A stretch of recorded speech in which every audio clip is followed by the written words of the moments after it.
Today's noisy digital-first world is a challenging one for business owners. How do you get more people to know you, trust you, and to respect your brand? How do you stay front of mind with your target audience, as well as talked about in a positive way in the marketplace? The answer is public relations, but not as you know it. Get ready to unlock the potential of your business through the power of PR, content, and digital communications. Get ready to become your own PR machine. Hello, greetings. My name is Trevor Young. This is the Become Your Own PR Machine podcast, and this is the show where we dissect and unpack all things to do with PR, content, and digital communications. If you are an ambitious business owner, whether you're a solopreneur or you're running a growing company and you want to get a better handle on all of this sort of stuff around PR, not PR as you perhaps know it, but PR in the truest modern day version of PR, and of course content and digital communications play a big role here, then you are in the right place. In the last episode, which was number 17, I was joined by media relations specialist Liam Fitzpatrick. He was the founder of ComsWork, and we discussed how businesses can earn legitimate editorial coverage in independent third-party media outlets. So if you want to get a little bit deeper into that side of things, and when I say legitimate editorial coverage, we're talking about, coverage that's of substance, it's strategic, and it's going to help position you as an expert, a thought leader in your space. But I just wanted to follow up that one because, there was Liam gave us some great ideas and insights and tips and what's working today in the world of media relations. And media relations is building relationships with journalists and podcasters and whoever else is running a media outlet or is publishing content for a media outlet, building relationships with them. That's what public relations is all about. Remember, relationships. It's not just about the media, but the media is certainly an important part.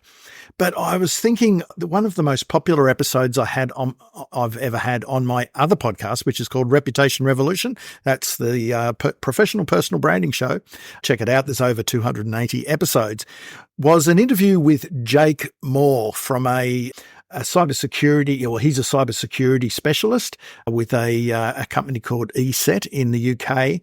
And Jake his star is completely off the charts, even more so since I interviewed him some time back. But his story is fantastic, how he's gone from basically zero to hero in terms of media profile in, what is a tough marketplace in the UK. He's now on all the tier one media, but it was never always that way. And so if you're really interested to see how someone has gone from, known a little bit in their space in a small regional way to being known nationally and having strong credibility, and so much so that the journalists and producers of TV shows, etc., are now calling him, then you will love this interview. And of course, he's got some great tips and hints, etc. So since I've recorded this, his star, if we can call it the star, Jake's profile has been raised immeasurably as well. So take this into account. Everything that he was doing was really working, and everything he's continued to do continues to work. So I love it when the rubber hits the road. I love seeing someone who does it who's genuinely got substance and something to give and knows their stuff and is creative, and that's Jake Moore. So I hope you enjoy this interview. I do urge you to check out Jake on LinkedIn. His LinkedIn stuff's really, really good as well, and you'll get a better feel for who he is and what he does. But I'll let Jake tell his own story in this interview.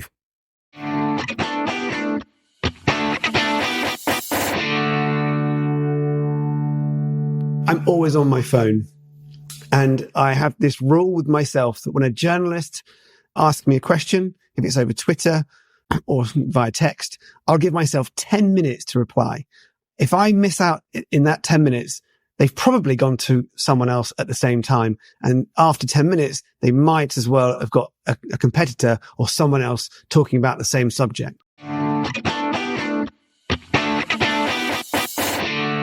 Today we've got a very special guest all the way from the county of Dorset in the UK.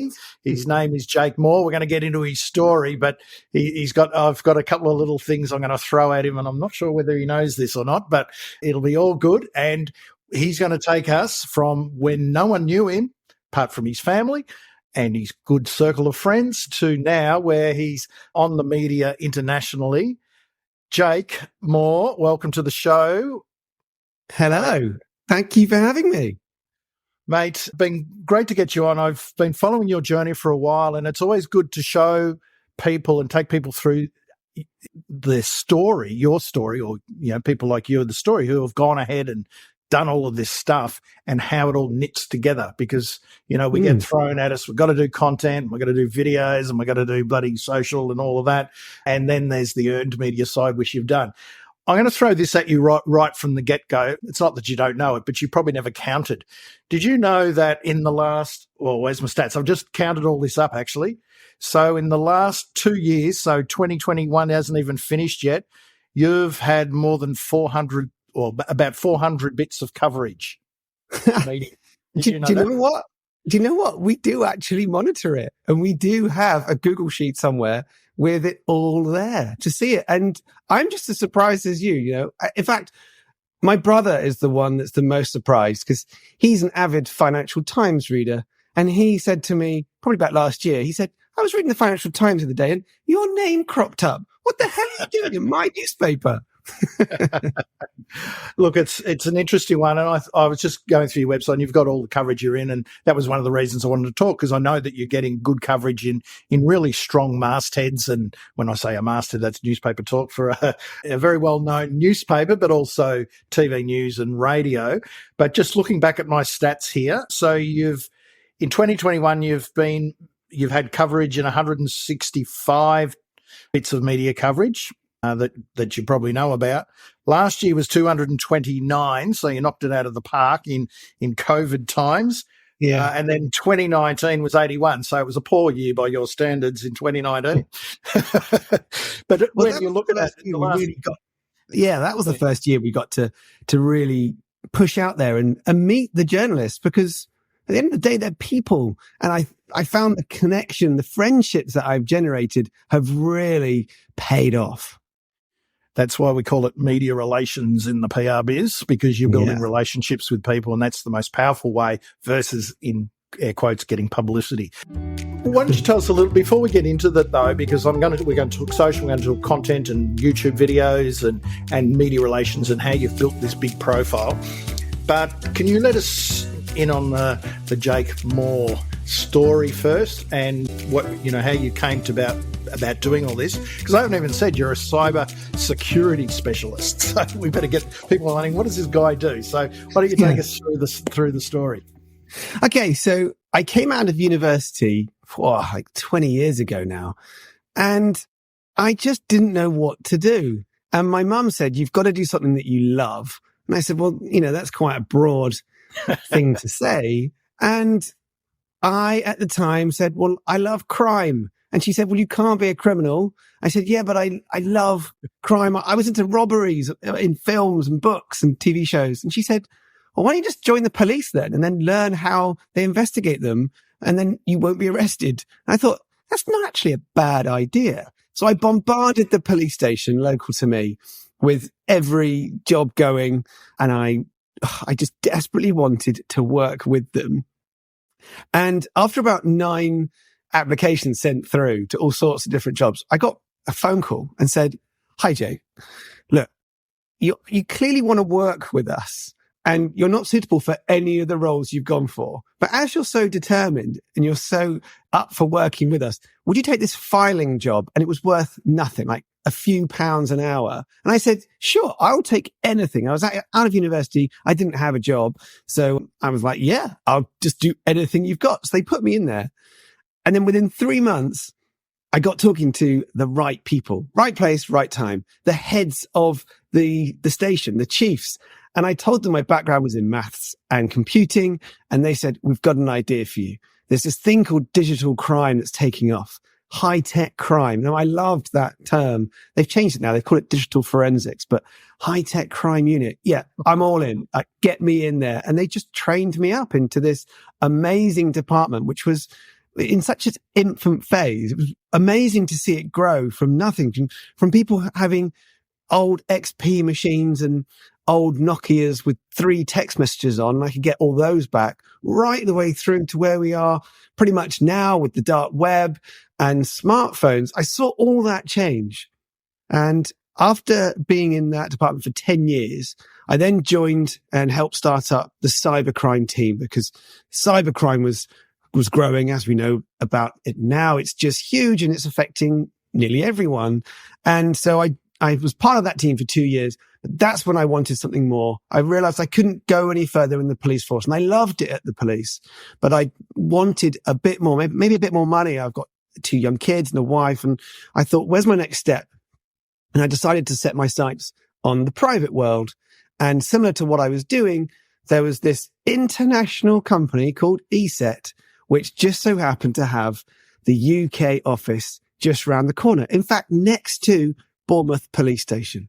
And so I went and targeted the MD. In fact, I tell him now that I groomed him, because it took me about a year to make him realize who I was. I was doing talks. I was giving out all this cybersecurity prevention advice that everyone was desperately in need of. And then I targeted him and said, I've got an idea for a job. And I put this idea down and he said, I love it. I think this might just work. And I didn't expect that. I thought, hey, just keep me on your radar for another couple of years. And he said, what are you doing in 3 months? I'd like you to join us. And it was incredible. And I'm now genuinely in my dream job that I absolutely love. It's been over 3 years now in this role, and it's just getting better and better. So you were never a police officer per se. So you didn't get to wear the uniform. Well, not that we know. No, I never wanted that. I wanted to be in the background. I wanted to do the more fun, interesting stuff. And not only that, I wanted to do 9 to 5. I feel sorry for police officers that have to work every weekend and every evening. That just isn't me. Yeah, it's pretty challenging. But it's interesting how you've sort of ridden the wave of, the whole cybercrime scams, all of that sort of stuff. And so let's go back to when you were in the police force, because I think it was about 2017 you started doing videos. Was that about right? Yeah. So I joined the cybercrime team, and my boss at the time said, look, we just need people to understand cybersecurity.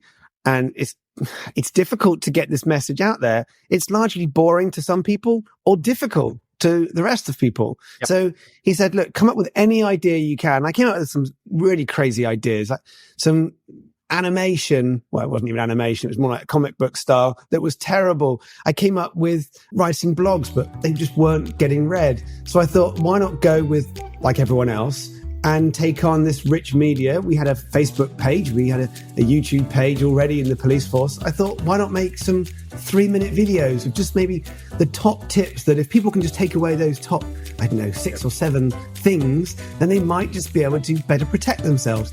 Yep. And they said, great, you go and do it. I had the kit. I've got a camera. I've got the microphone.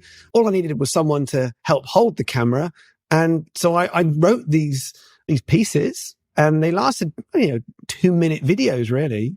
And they just went really well. And people started to like them. But I didn't realize that I would get known for it. I was just doing it because I wanted people to hear what I had to say.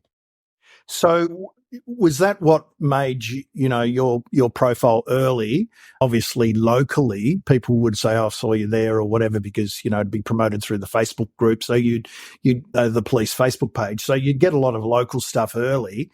But was there a tipping point when you started getting media coverage, or did it start locally? I mean, obviously around Dorset and Bournemouth, so got media. So is that where it started, and then did it grow? What was your first big, piece of national coverage, and how did that come about? So working in the police, there aren't many spokespeople. Really, they don't really want to have a face attached to whatever they're talking about, unless it's the chief, and the chief was busy. And so suddenly the media saw me as someone they could go to. I was completely open with them and they could contact me. And it wasn't national. We did have local coverage. I think in my first week, I had the local ITV News come and interview me because I was taking on this new role. And I remember just staring at the camera, completely blank, and the interviewer just asking me these questions. I just went completely mind numb. I hated it. It was horrible and I couldn't wait for it all to end. And he kept asking different questions and it was horrible. But we didn't get international or national coverage from anything like this, of course. It wasn't until I joined ESET that I was able to get to the next level of media. So how did that work then? So you built your base at the police, you got the videos, you got known locally. I guess you learned the chops of standing in front of a camera, and, your first ones are always, first few are always going to be shaky. Horrible. And it's one thing that it does get easier and better over time. And I've looked at some of your recent ones and you're very polished now. So when you joined ESET, did they, I guess it's because you had profile and expertise, and is part of that role education, because you probably haven't got much time to do anything else. You're getting that much coverage at the moment. Yeah. So as soon as I started with ESET, they introduced me to their PR agency that they had in London, and they quickly gave me proper training. I remember being, let's say, interviewed by the owner of the company, but I think it was 7 different ways of how people are interviewed. And it was fascinating to see the different approaches. I'd never really thought about it before. I'd never really thought how any journalist can change their approach and how it can make the interviewee feel uneasy and nervous. No one naturally wants to throw themselves in front of a camera without doing lots of having that experience behind them. And I suddenly started to relax when they helped me out. They basically broke me right down and said, look, you know your stuff. You know about security. You want to get the message across. So just go down that angle and people will see the truth from what you have to say. And it suddenly just clicked. I got it and I understood what I was there to give. And suddenly, in the real world, I wasn't seeing all 7 different types of journalists. I was seeing maybe 2 or 3, and I started to enjoy it. In fact, I now can't wait to the next appearance. I've now done BBC, Al Jazeera, ITV, and it's getting fun. I even did BBC Panorama, which is the big one for us in the UK in the summer. And that took 7 months of planning with the team. It was an amazing experience to see how it all unfolded. And now I just love it. If there's a cyber attack now, I get excited because I know that someone will ask me my opinion. My wife can't believe it that I'm asked to talk about something and just give my opinion on stuff. But I love it. And if at the end of the day, I can then help people maybe reduce the next type of attack like that, then that's just an added bonus.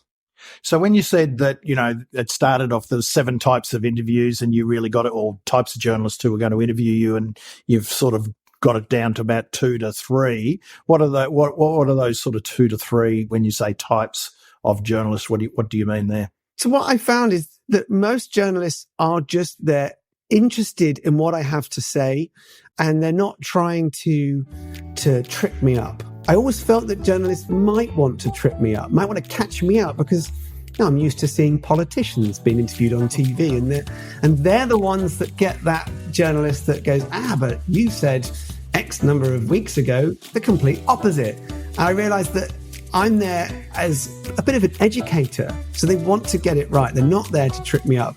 But I do find that I get interviewed by journalists that are much younger than me, maybe new into their career, who in fact are more nervous than me.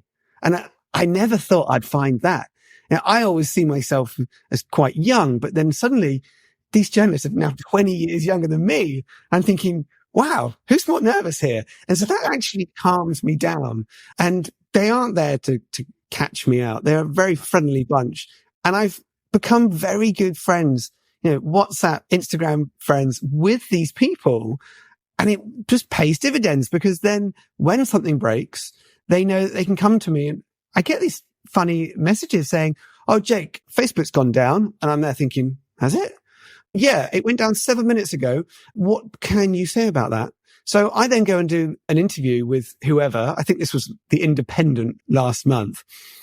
And from what I said, got thrown around, syndicated around the world. 212 times it was in the next 6 hours. I got quoted. I couldn't believe it. And that was because this one journalist said, you know what? I'm going to call Jake and see what he has to say because I want to write what he says, quote it in the paper. And when it gets syndicated, boy. And I got a message from our top boss saying, I don't know what you did there, but keep it up. So with something like that, did you always take a cybersecurity slant to it, or you're starting to broaden out on more, I guess, social media generally? You know, do you stick to your lane, or sometimes you might go in with a certain thing and then they expand the topic outside of your area?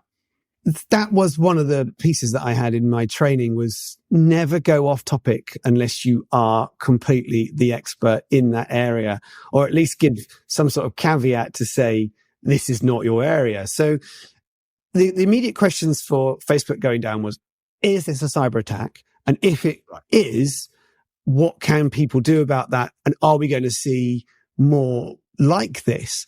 Now, no one knew what it was at the time. We'd seen all sorts of outages occur in many different areas of the internet recently, actually lots in the past couple of years. That's due to the infrastructure side of things. But keeping, like you say, in my lane about security, I can talk about how it is going to be an increased attack vector by these cyber criminals who are maybe looking at causing all this disruption.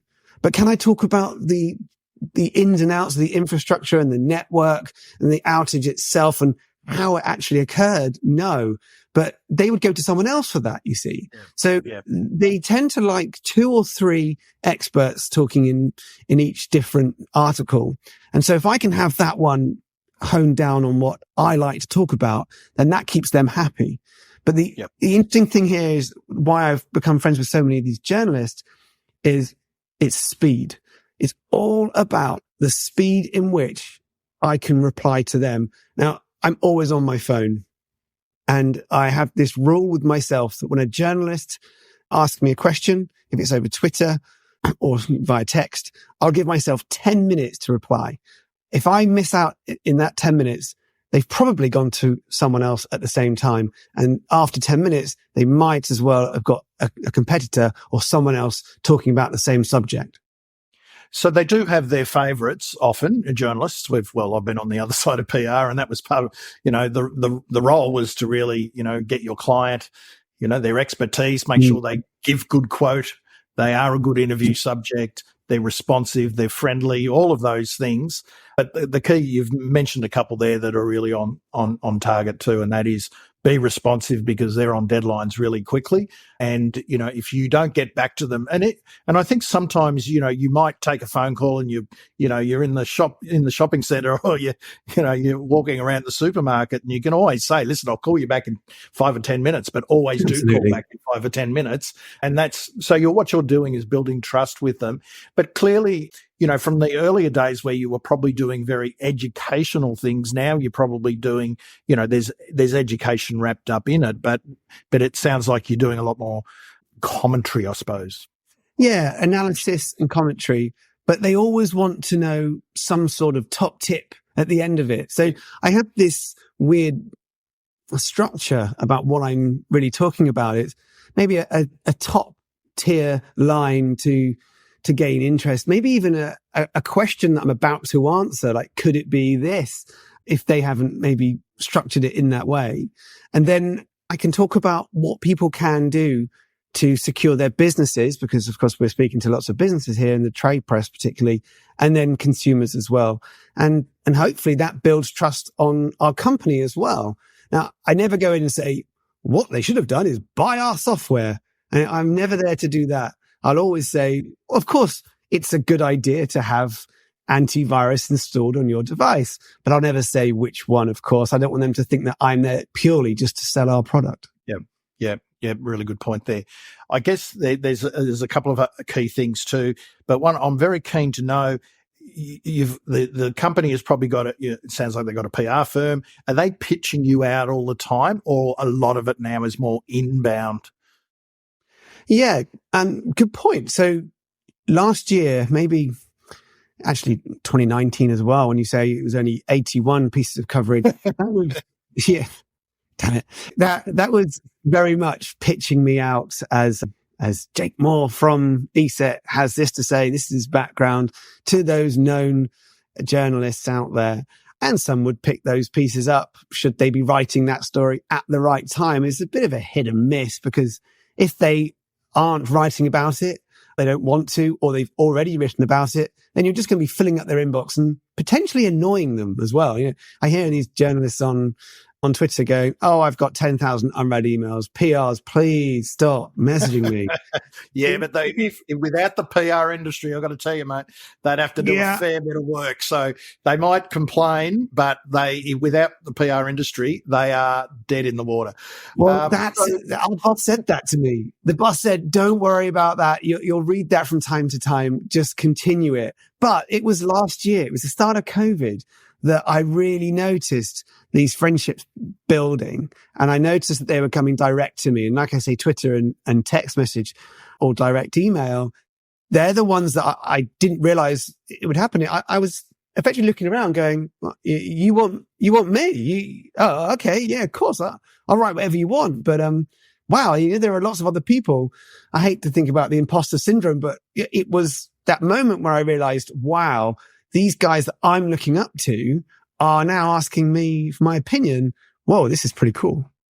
So let's break that down, because a lot of the pitching, unless you're pitching, there's something broken and your PR representative or whoever is going to be pitching out, is jumping on that right away and reaching out to the right person, which is really hard to do, because you've got to have all the, a lot of balls in the air. You've got to make sure all your boxes are ticked on that score. But often the pitching out is probably going to be a bit more evergreen stuff. Oh, you can comment on, this scam, or this is something that's happening, or whatever, but it's not necessarily newsworthy for the day. And that sounds like that's probably what they were pitching you out for earlier.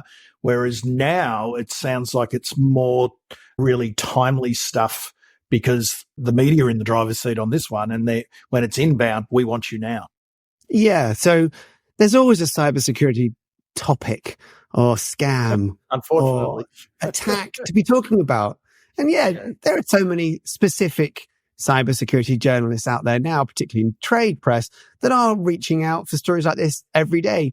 And the person I work with closely, funnily enough, sometimes says how much he gets a thank you, because it's down to him to sometimes find the story for some of their journalists who are thinking, what should we write about today? And the story comes in, oh, I've not seen this one on whatever. And, oh, Jake's got a comment. It's half written. And so sometimes it can be really helpful for them. And so once a day, we'll send out a comment to journalists just to see if it picks up. And if it doesn't matter. It's just maybe reminding them that I'm there. So we do that first thing in the morning, and then I get on with my day job. So I suppose if people are wondering what the hell I actually do, so I'm constantly looking for the new threats in security as well. But I also do a lot of training, and we do our own training in companies. Again, it's completely unbiased, and that's going rather well too. I want to reverse back to that. Can you reverse forward? No, I want to go back to that. So in the morning, you are looking at, so this is the back end stuff that people don't see, the work that goes in, because if you need to be on top of this stuff. So clearly you're up early reading stuff, trying to be across all the things. You'd have your sources of information coming through, but you actually, when you say you put a quote or a thought out there, is that through Twitter? Is that through the news wires? How are you doing that? So it's our PR firm. They'll have their series of journalists, and together, if we find a story, and like you say, getting up early really helps. So I wake up about 5:30 every morning and go straight to my phone and just read what's happened in the last 12, 24 hours if I've missed it, and see what story is quite interesting. I'm starting to learn what the press are after as well. I've had stories before where I've thought were interesting and no one else does. And then vice versa, a really boring story, but I'm going to have to write on this because I know the press will like it. So there's that moment in the morning where I'll just pick out the one, and sometimes there's nothing. You don't want to make absolutely nothing from no story at all. But one might come through later on in the day, and if it pings up on Twitter and thinking, well, this is going to go big, like Facebook outage, then to get ready.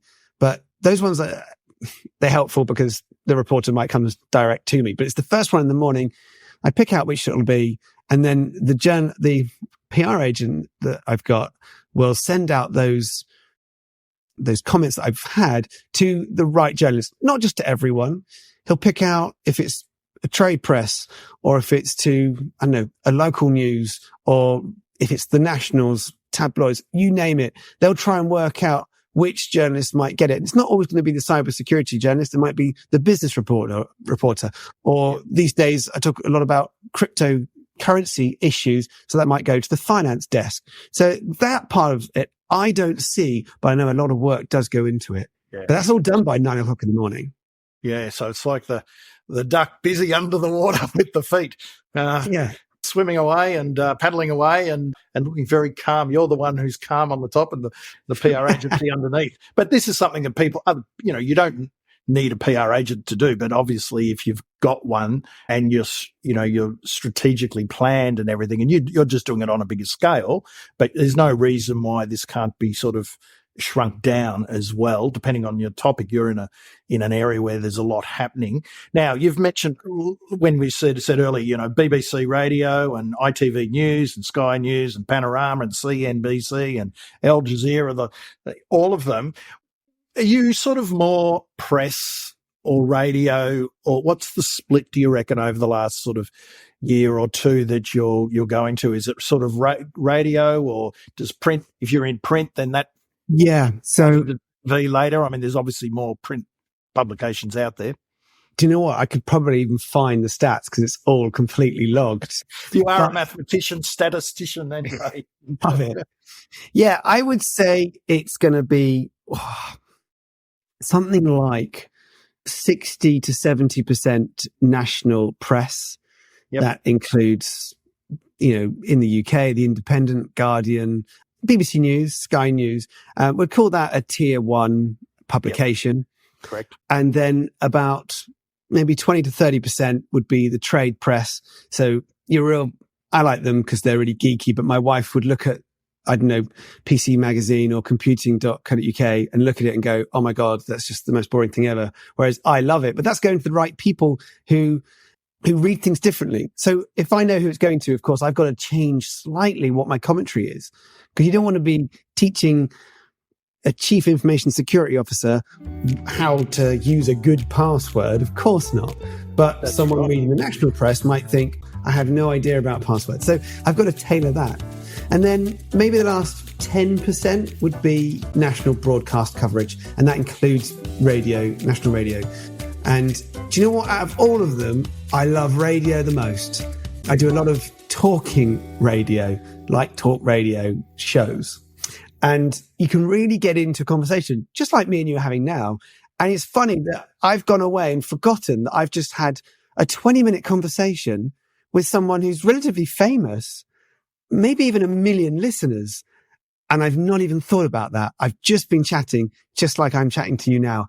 And that's the most I get out of it, that fun and that thrill. Whereas TV, I've done live, I've done pre-record. My heart still goes crazy. I'm still extremely nervous. I'm always trying to work out better ways to relax. But I've got down the radio route far quicker because it's just, I don't know, maybe more natural. They can lull you into a false sense of security. False sense of cybersecurity, but as you say, they're not out to get you in that regard. That's a blog title right there. And with TV, I guess these days now, they're doing a lot more online, and not that we'd call it Zoom, but they don't use Zoom, most of them, but the bigger broadcasters. But that technology where, going back a few years, they'd want to be in your office and with a camera, but they sort of don't worry about that now because they're pretty lean operations, and you're probably getting a fair whack of them now on, instead of going to a studio for a satellite link up, they're happy to do it online. Yeah, that really helps. So I did fortunately get to go to BBC Studios and speak live from the studio in February 2020. So a month before lockdown. I'm not sure I'll ever get that again, but I was so grateful, so fortunate that I was able to go and experience it. I look back and it was a horrible situation. I didn't like it. I had to go over my lines. I knew what I was going to say.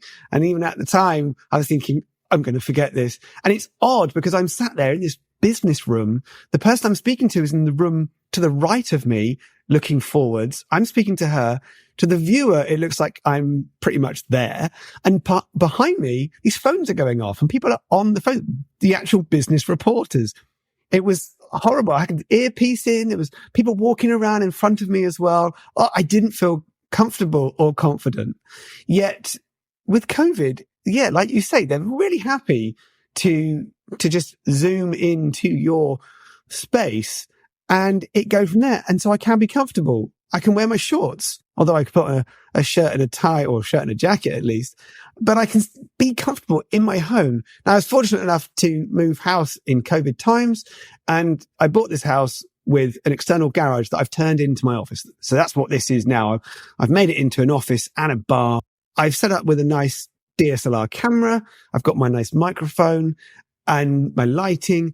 I feel like it's good quality, and I've had producers say, whoa, I like the quality here. Can we come back and interview you again? It's weird that that's actually helped them remember who I was.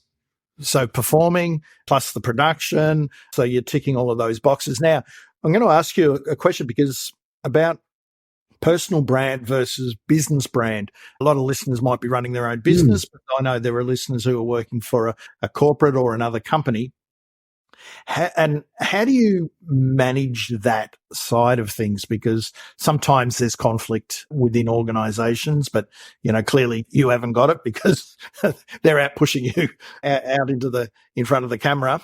So, but what's your view on that?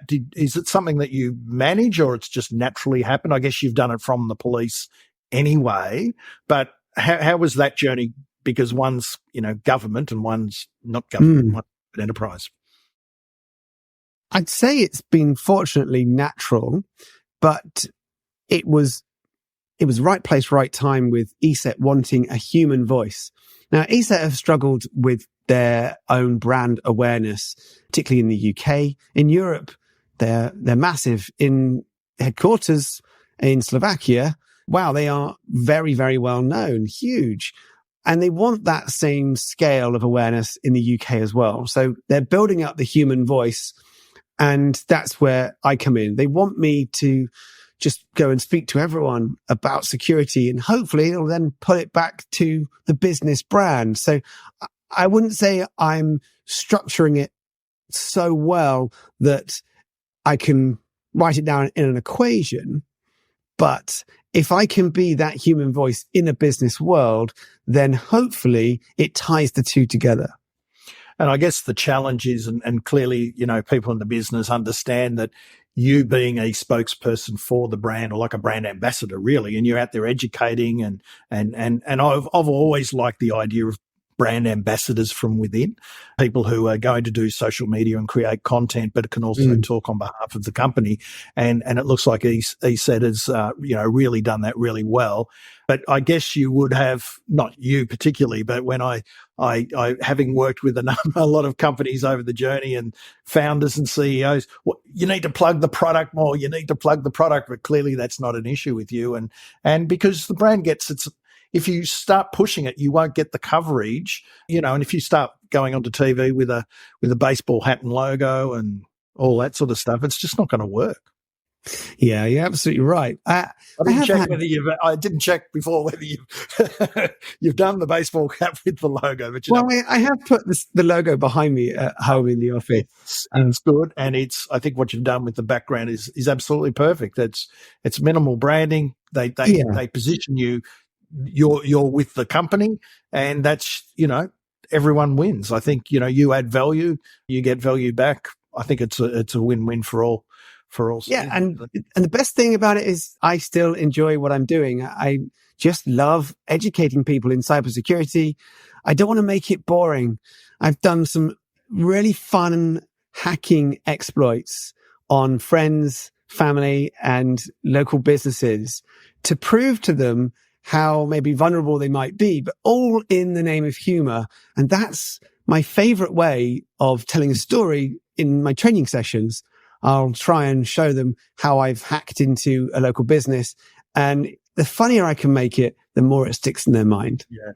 And as you said earlier, different audiences. So mainstream broadcast, not to put a too fine a point on it, but you've got to dumb it down enough because people, this is not their normal territory. Whereas you can't, for vertical titles and the trade press, it's a more intellectual conversation because they're 3 or 4, 5 steps ahead. So that's clearly something that comes natural to you now as to how to balance that. Not always. Did that take time?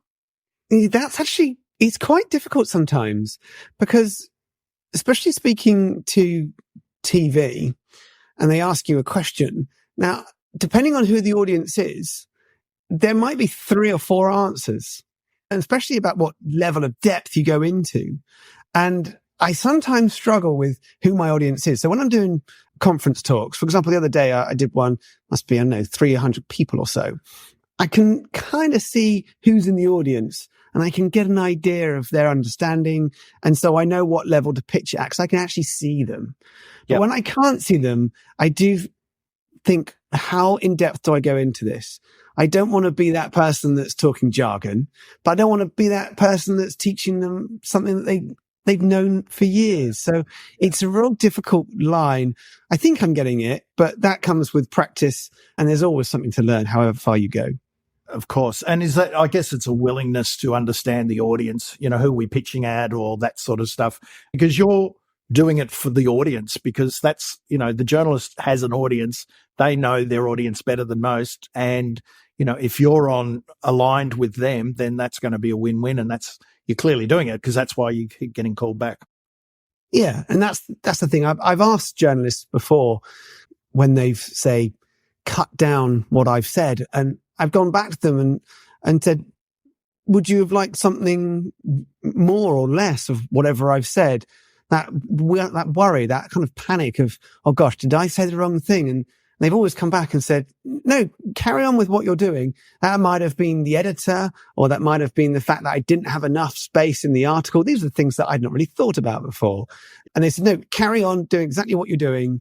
And I think that's amazing advice. Just be natural, because you can't fake it. I don't want to be someone who's saying the wrong thing that might work for one article, but it won't last because I'll run out of energy for it. So I think I'm just going to continue doing what I love, hopefully with a smile on my face, and then see where it goes. So we've looked at the media relations side of things, given people a heads up on sort of how that's come about.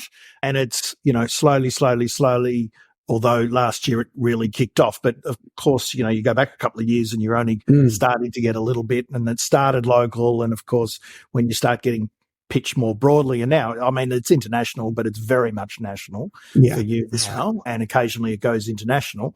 We do live in a global world after all. How important is Twitter then for you? You've mentioned it a few times. I call Twitter the influence channel. If you want to be talking to the media and bloggers and podcasters and all of that, then you kind of need to be on Twitter because that's where they are. Yeah. Are we going to agree on that? So I love Twitter. It's a difficult one to gain a huge following, in my personal opinion, but it's a great platform to connect with the right people. So for me, it's those journalists, and also connect with the people that are maybe breaking stories who aren't journalists. So those ones that maybe find an exploit in a company and say, hey, everyone, I've just found an exploit in WhatsApp. Here's my blog. I'll read it. And maybe a day later, I'm reading it on BBC going, I read that yesterday on Twitter. Oh yeah, of course, because that's where news is breaking. It's micro news. It's tailored to me. I follow the people that I want to follow. Now, people who follow me tend to be people in cybersecurity. So I can't go and really give them education like, hey guys, don't forget to use two-factor authentication, because they're all going to come back and go, yeah, we know. Whereas I might have to say that nearly every time if I'm speaking to ITV News, for example, because those people might not be so aware of that advice. So yeah, I love Twitter. It's a great platform. Will I ever be a genuine influencer on the channel? I don't think so. But it's an influence channel in terms of who you talk to, who talks to you, that side of things. And I'm glad you raised this, because I wrote an article years ago saying if you're on Twitter and you're following the right people in your industry and even beyond your industry, you're going to be a hell of a lot smarter at the end of the year than you are at the start of the year, because those people are out foraging and they're going to conferences when they were going to conferences, hopefully going back to conferences. They're tweeting from conferences. They're subscribing to newsletters. They're almost your editors of information, which you're doing as well. And it's that sort of ecosystem around topics and issues that you're just going to get smarter, and you're going to see news and get opinions too from people who have got different opinions on things. Yeah, I like that. You're absolutely right. I definitely learn every day. It's probably the first app I open every morning. When I say I go and look at the news, it'll be Twitter before the news sites, because that's, of course, where stuff is breaking so much. I love it. It can sometimes be one of those areas that you just get far too into the comments, and before you know it, you've wasted an hour and think, oh no, I actually have got to do my job. What have I just done wasting all that time? But keeping it on top level stuff, yeah, absolutely brilliant. And the amount of things that I've read and gone, I've got to make a note of that. And I have thousands, endless notes in my phone of little bits of just phrases, words, whatever, just to remind me later. Some I'll never look at again, but it's a great way just to jot down things that are happening. And what app do you use for that? Do you use Evernote or something like that? I used to use Evernote, actually, so I could do it cross device, but now I just use my notes on my iPhone, because I end up, if it's a lot that I've written, I'll just forward it to my laptop and then carry on writing it up in a blog, for example. But yeah, that seems to work the best for me. And that's where I'll write a lot of my comments. So if a journalist DMs me on Twitter and says, Jake, what do you think of this story, for example, that's just broken?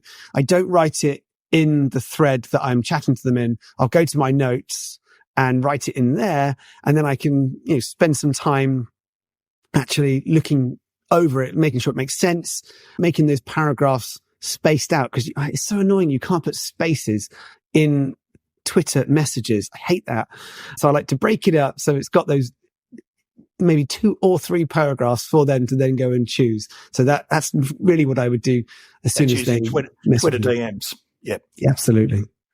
Yeah, a great way to communicate with people and also to get to journalists to pitch them an idea. And you said before they might have 10,000 unread emails, but they actually, you'd be surprised that they do check Twitter. And if you're a name that they know anyway, that you've built that trust over time, which you clearly have, then they, they'll answer you.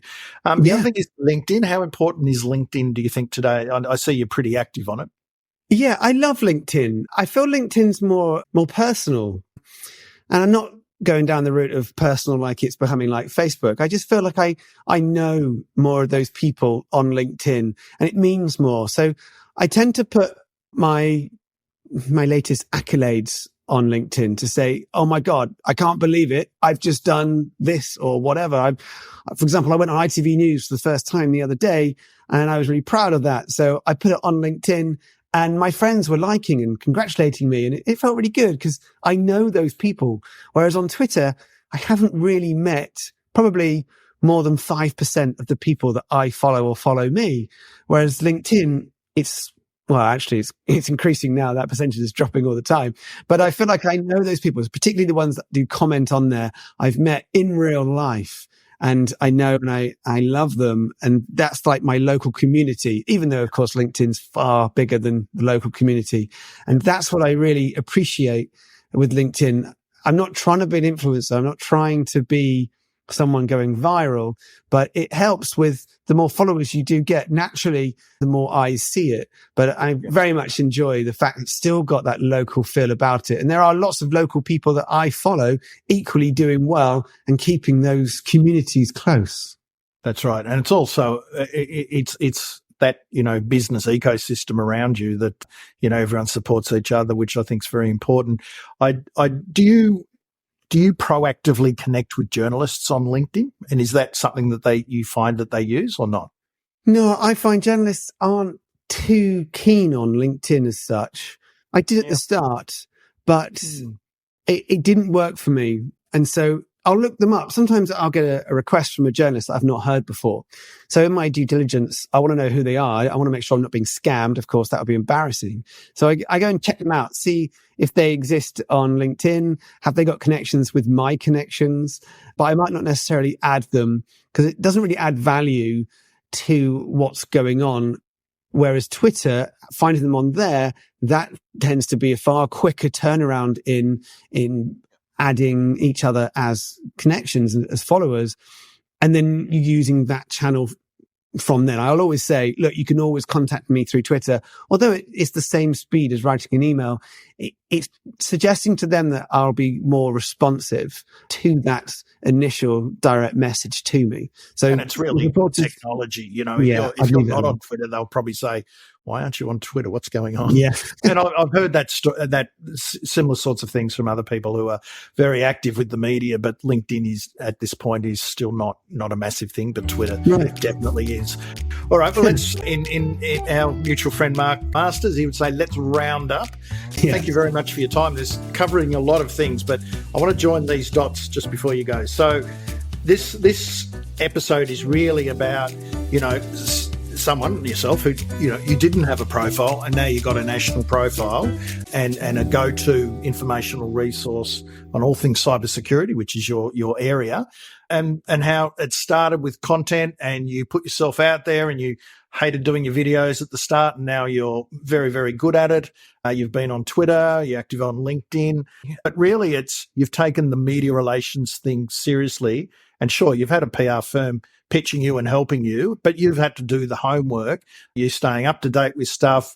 You've learned the different types of interview techniques. And if you're going to take it seriously, then that's what it takes. And clearly that's worked in your favor. So thank you very much for sharing all that, Jake, because it really just goes to show that, if you put the work in and you get bigger and bigger and you need help to do it. But even if you took it as a small microcosm and still did the same things you do, that's when you increase your chances of getting media coverage.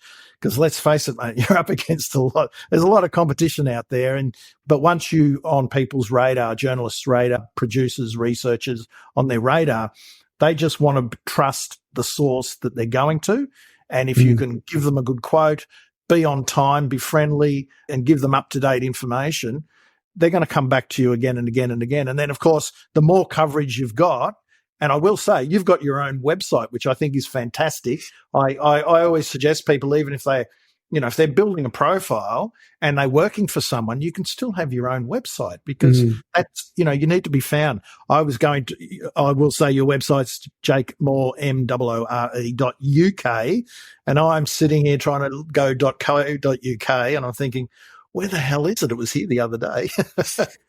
You've gone straight to .uk, so that's clearly you're in the know there to get the new domain names. But all of those things, it's not one thing or the other, but it's all the effort that goes into building quite a significant now profile and reputation using media and content and social.